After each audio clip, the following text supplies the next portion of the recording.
My name is Colleen Dell, and I'm a research chair in One Health and Wellness at the University of Saskatchewan. I am a principal investigator on the CRISM node here in the Prairie region.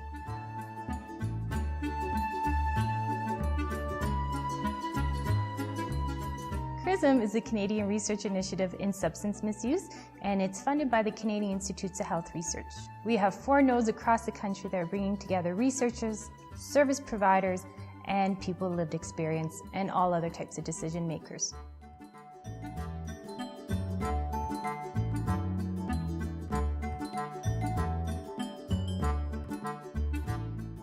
It's about connection at the service level, with the researchers, with people with lived experience. We also know connection is incredibly important for people to heal themselves from addiction.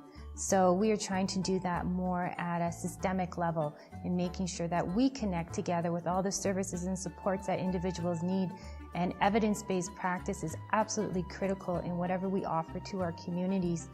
So we need to make sure that we're asking the right questions so people can inform us about the right questions to ask, and then we're able to find research or the latest evidence to make sure then we can provide these support services and programs to people that are meaningful and will be truly helpful for them. CRISM is incredibly important around connection as well, because as we find this evidence for whether it's prevention, treatment, harm reduction, or the enforcement side, we're always making sure that we put a diversity lens on whatever we do, making sure that we look at gender, for example, in any of the research that we do. Because not all pathways to addiction may be the same for individuals, or every prevention program is not going to speak to, say, a young male and a young female the same way. They may have different reasons for why they're involved in the practices that they are.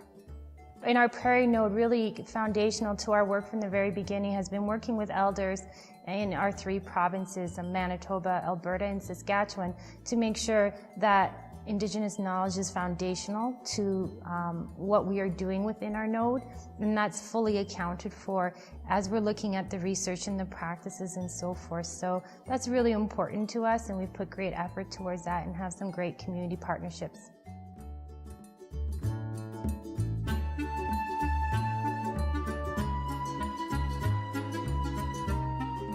Probably some of the most important things to address right now. We have a lot of policy changes and practices that are happening, so we have to make sure that we're all connecting, that the service provider is speaking with the researcher, with the policymaker, with people with lived experiences. So what's happening on the ground and what's needed on the ground, what we're doing in the research realm is filtering into that, and then also what's happening on the ground is feeding understanding of what we're doing as researchers. So making sure that we're all connecting, I think that's a huge gap in our systems, especially as we have more technology. We have the infrastructure to do it. I'm not exactly convinced that we're doing the best we can with that infrastructure to make sure that we get the services and supports into our communities that we can potentially do. How will CRISM contribute to bridging the gap? Well, first and foremost, we're doing things like this video to make sure we get out into the community so people know about CRISM, and that it's not just a project that's here and then it's gone. We got to make sure that it's sustainable, in that people realize that they do have an entry into the research world, and that the researchers have an entry into the service provider world, in the lived experience world, and the policy world. For example, with cannabis now, there's a whole bunch of evidence that exists, and we're making policies, and we have to make sure that that evidence gets to the table in a way that's brief, in a way that is very comprehensive, that people can easily digest and so forth. So that might be at the policy level where they're creating our rules and regulations, but then it also has to filter out to the front line for people who are using. For example, CRISM is working in particular with the Prairie node, with the Ontario node, with the safer consumption guidelines for cannabis. That's something CRISM can help get out into our various communities across the country.